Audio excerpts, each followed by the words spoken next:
እግዚአብሔር የተመሰገነ ይሁን። የሄድንበት ሰርግ በሰላም ተጠናቆ መልሱ ደግሞ እንደዚህ በሚያምር ሁኔታ እኛም አምረን ሙሽሮቹም አምረው ፕሮግራሙም አምሮልን ከቁጥር ሳያጎለን እግዚአብሔር በሰላም ስላሳለፈን እግዚአብሔር ይመስገን። ዛሬ ደግሞ ትንሽ የመልሱን ፕሮግራም ለእናንተ ላሳያችሁ ብዬ ነው።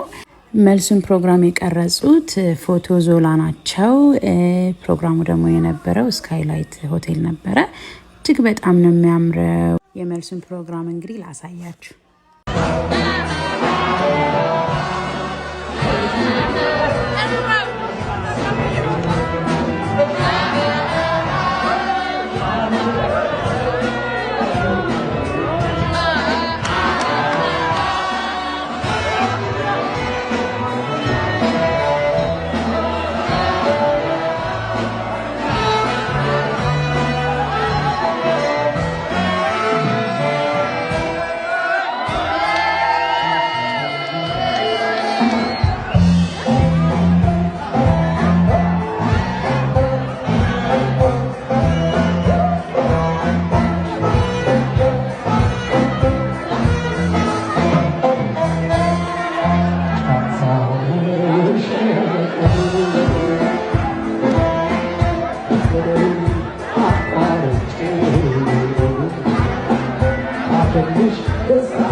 Thank you.